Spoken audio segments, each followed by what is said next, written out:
भारत एक नाम जिसकी परिभाषा अनंत है।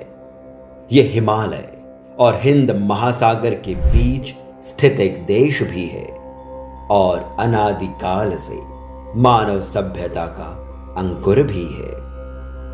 वेदों का विज्ञान इसका आकाश है तो पुराणों में कथाओं की गहराई इसकी धरा है। भारत एक भाव भी है और स्वयं संस्कार भी है। योग और आध्यात्म का ज्ञान ले एक ओर राजाओं ने अपनी प्रजा की सेवा करी तो वहीं इन्हीं राजाओं से संरक्षण पा इनकी सुरक्षा में योगियों ने, साधुओं ने आध्यात्म की राह चुनी। ये इतना अद्भुत है कि जहां एक डाकू अपने कर्म से महर्षि वाल्मीकि बन सकता है तो वहीं आचार्य चाणक्य देश के भविष्य के लिए अपने ही राजा को हटा एक साधारण से बालक को सम्राट चंद्रगुप्त मौर्य बना सकते हैं। यहां कई प्रदेशों के अलग अलग राजा रहे पर आस्था सभी की एक रही, सनातन रही। यही कारण था कि भारत के सभी राज्य, सभी जनपद विकसित और समृद्ध रहे।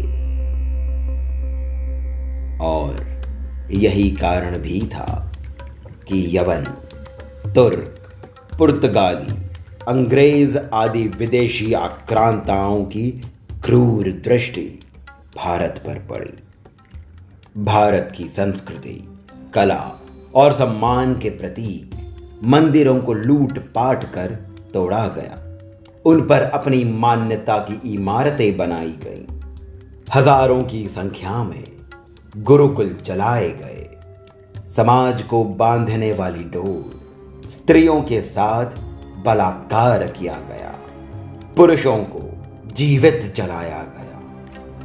इन्होंने यहां आकर केवल लूटपाट ही नहीं करी।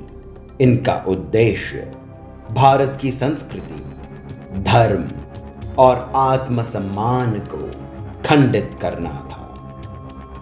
जिस संस्कृति ने संसार को सभ्यता का ज्ञान दिया, अब वही संस्कृति इन असभ्य और दुष्टों से पीड़ित हो धू धू कर जल रही थी। इन सब के बीच क्या यहां के राजा चुप रहे? यदि ऐसा होता तो इस कथा को हम नहीं सुन रहे होते।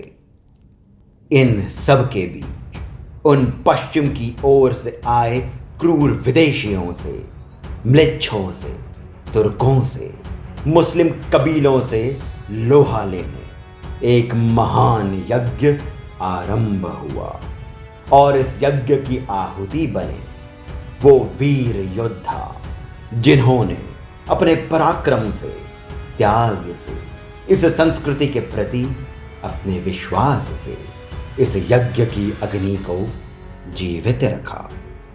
इन महान योद्धाओं में से एक वो है जिनका नाम लेने से ही रक्त में उबाल आ जाता है, शरीर में बिजली कौंध जाती है और मन में वीर रस भर जाता है। राजपूतों ने पीढ़ी दर पीढ़ी ऐसे ऐसे वीरों को जन्मा है जिनकी वीर गाथा को सुनने में जीवन बीत जाए पर ये समाप्त न हो। और केवल राजपूत पुरुष ही सिंह नहीं थे, नारियों ने भी शेरनीपन, विदेशी आक्रांताओं को रौंदा है। राजपुताना का एक एक किला भी जैसे गरजता हो, ऐसे ये राजपूत थे। बप्पा रावल, पृथ्वीराज चौहान, रावल रतन सिंह, राणा कुंभा, राणा सांगा, ये ऐसे वीर हैं जिन्होंने इस धरती की माटी में मिलकर नए शूरवीरों को बोया है। स्वतंत्रता के यज्ञ को और प्रचंड बनाया है। और जब बारंबार आक्रमण से, अपने ही लोगों की धोखेबाजी से, धर्म परिवर्तन से, टूटते सम्मान से, लुटती लाज से ये यज्ञ बुझता सा लगा, तब एक नए सूर्य का उदय हुआ। वो जो सूरमाओं का सिरमौर था, अग्नि की वो ताप था, क्षण क्षण जिसका यज्ञ था, भानु का वो ओज था, रण में प्रचंड था, मन से निर्विघ्न था, अधर्म का विनाश था, हर मां की वो आस था, प्रण था वो धैर्य का, नाम जिसका प्रताप था, वो कहलाया महाराणा था।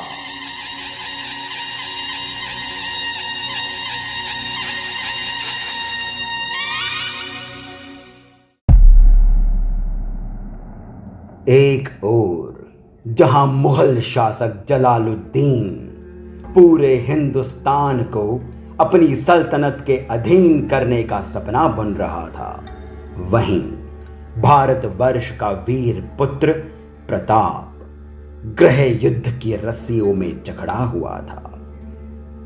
महाराज उदय सिंह को अपने बड़े पुत्र प्रताप की कुशलता और योग्यता पर पूर्ण विश्वास था।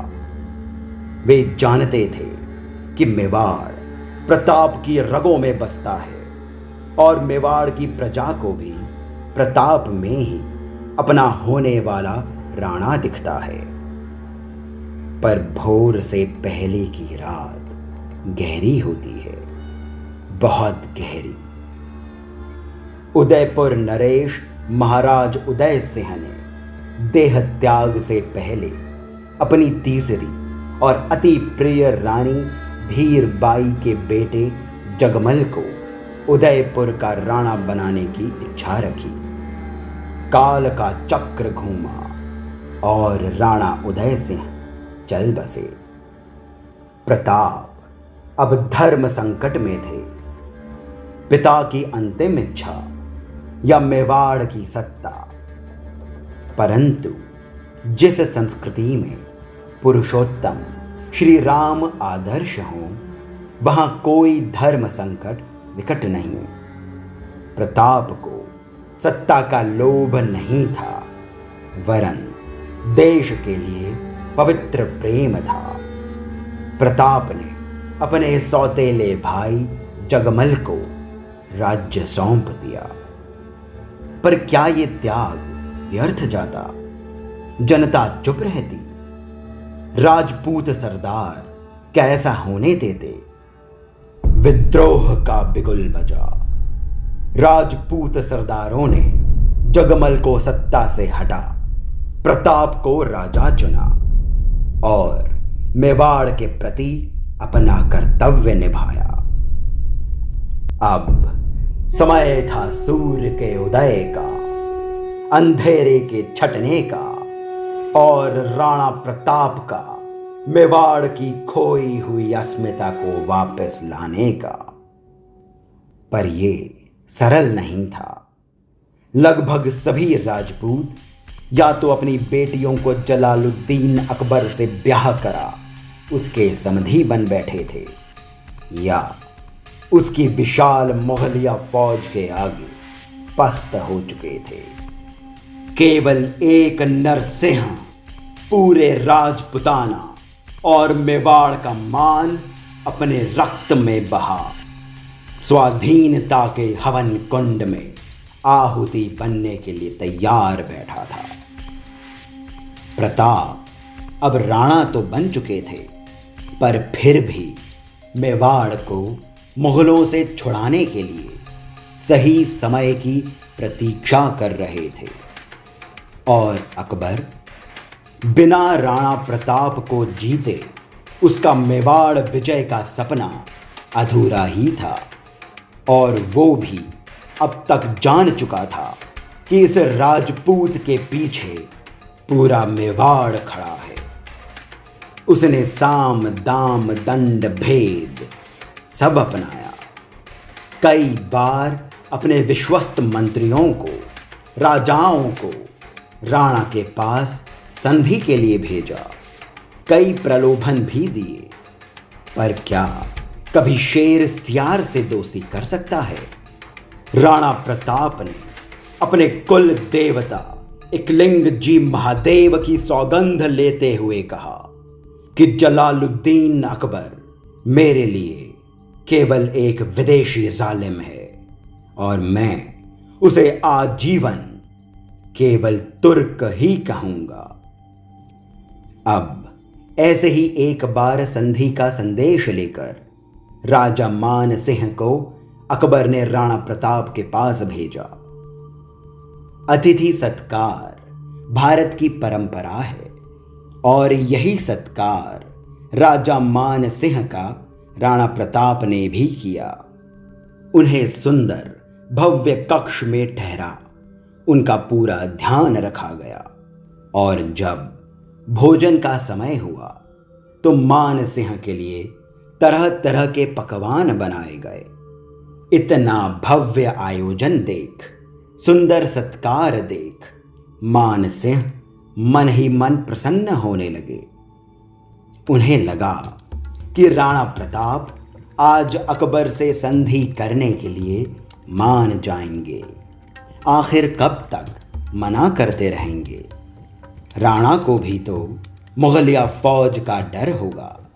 क्यों वे अकबर को गुस्सा दिलाना चाहेंगे? ऐसा सोच मान सिंह मन ही मन ये मान बैठे कि मेवाड़ पर आज जीत होगी और इस जीत का श्रेय मुझे जाएगा। मान सिंह को भोजन कक्ष में पधारने का न्योता मिला। वहां राणा प्रताप पहले से ही उपस्थित थे। बड़े से थाल में स्वादिष्ट पकवान लाए गए। राणा ने मान सिंह से जीमने का, भोजन शुरू करने का आग्रह किया तो मान सिंह ने भी राणा से वही मनुहार की। तब राणा एक बब्बर शेर की तरह दहाड़ते हुए बोले, आप अतिथि हैं इसलिए सत्कार हो रहा है, इसे कुछ और नहीं समझे। जिसके घर की बेटी तुम्हारी बुआ जोधाबाई अकबर से डर के ब्याही गई हो, ऐसे कायरों और नपुंसकों के साथ भोजन कर मैं अपनी मां के दूध को कलंकित नहीं करूंगा। जाके अकबर से कहना वो मेरे लिए केवल बाहर से आया हुआ तुर्क है और मेवाड़ की मिट्टी के एक एक कण तक को मैं अकबर से वापस लेकर रहूंगा। ये प्रण है राणा प्रताप का।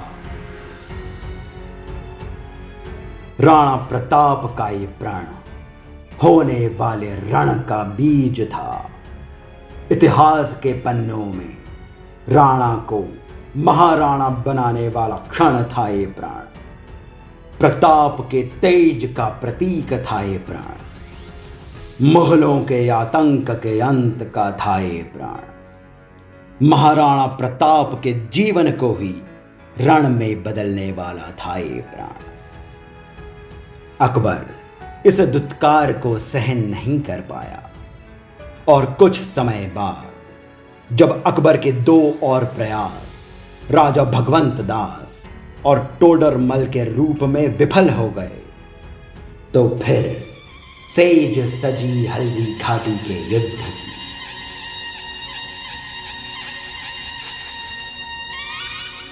उस अद्भुत युद्ध की कथा हम अगले अध्याय में सुनेंगे और जानेंगे कि वो कौन महान दानवीर थे जिन्होंने महाराणा की अमर विजय गाथा में अतुलनीय सहयोग दे इतिहास को ही इतरा दिया।